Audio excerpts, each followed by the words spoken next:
Hey guys, this is 3.3. Find the third side of a triangle. So this lesson is going to build on what we did in 3.2, where we decided if a triangle was a triangle or not. This time we are going to be working with triangles each time, but we're going to figure out kind of what the possibilities for an unknown side could be. So we're going to remember that short plus middle always has to be greater than long. And then we're going to dive right into an example because that's going to be the easiest way to explain this. So example one says, what could the third side be? So we have two sides given to us. We have a side of 14, we have a side of 18, but then we have this unknown side. So the question is, what could it be? Now, I'm just going to kind of explain this, and maybe you don't want to write this down, but I'm just going to ask, like, could x be equal to 1? Would that work? Why or why not? And then we're just going to kind of think about it in our head. If this side was 1, it would be the shortest side, and then 14 would be the middle side. So we would have 1 plus 14, which is 15. And then the question is 15 bigger than 18? Well, no. That's not going to work. 15 is not bigger than 18. So we could keep trying, we could keep testing, and honestly, this is one that you probably could do without doing a whole bunch of algebra. But I'm going to show you the algebra way, so that you have something, a tool that's going to work every time. So this is how I always do it. I always pretend to begin with that x is the smallest side. Now we don't know that.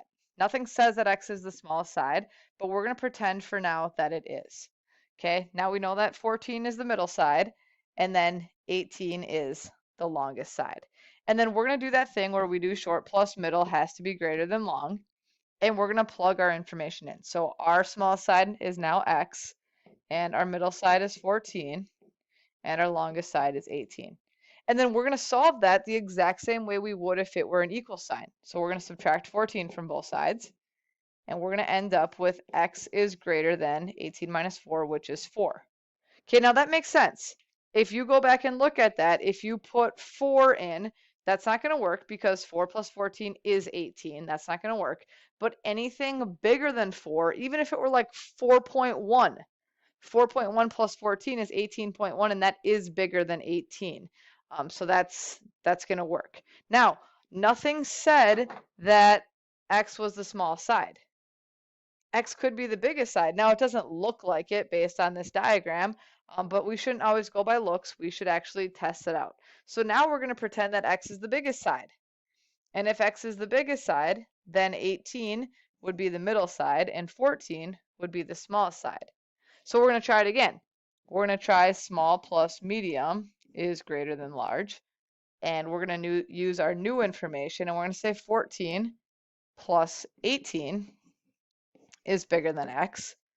And 14 plus 18 is, what would that be, 32 is bigger than x. Now that sounds weird. It looks weird. 32 is bigger than x. So I'm going to flip everything around. I'm going to put the x over here and the 32 over here, and then I'm going to flip the inequality so it goes that way. And that to me makes a lot more sense. X is less than 32. Okay, so x could be anything that's bigger than 4 but less than 32. Anything between 4 and 32 would work. So if we tried, I'm just going to try one of these once. Say we tried like 30. Okay, would that work? Well, 30 would be our longest side. So we would just have to make sure that 14 plus 18 is bigger than 30. And it is, right? 14 plus 18 is 32, and 32 is bigger than 30.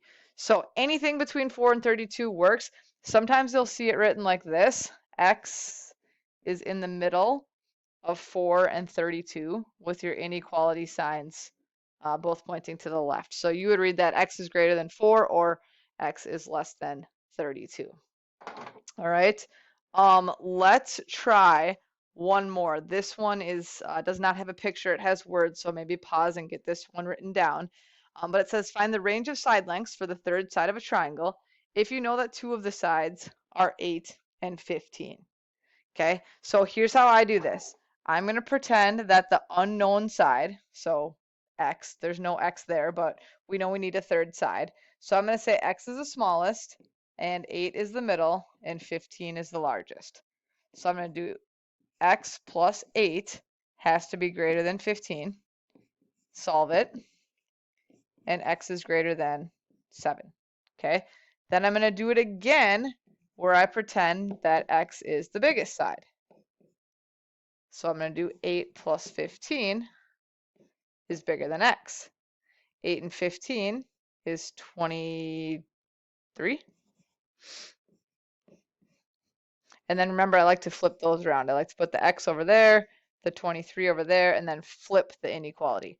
So x is bigger than 7, but less than 23. Or you could write it like this: 7x, 23, point that way. X is between 7 and 23. Okay, you might start to come up with some shortcuts here. If you subtract 15 and 8, you're going to get 7. So if you subtract, you get 7. And if you add, you're going to get 23. So if you start to notice some patterns and you want to you want to finagle it and do it that way, that's okay too. But I think this is kind of the foolproof way, is going through the algebra method there. All right, last one. This one is kind of a challenge problem, but there will be one like this on the worksheet, and I do think there's actually one like this on the test. So let's make sure that we can handle it. So it says find the values of x that would make this triangle possible. Really, the only difference here is our unknown side has a little extra algebra in it. We're going to follow the exact same steps though.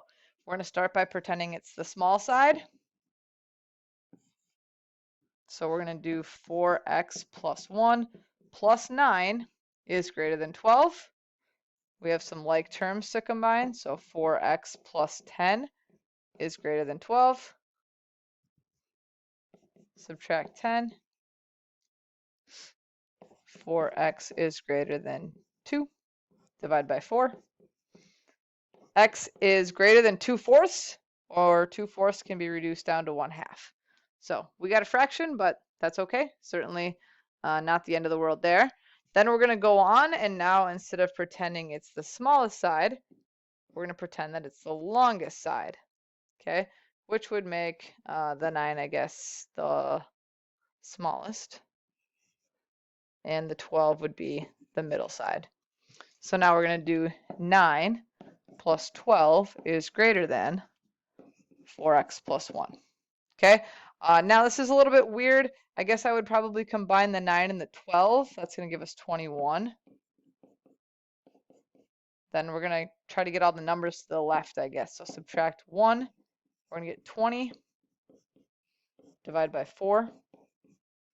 And 5 is greater than x. Again, I flip them around like so.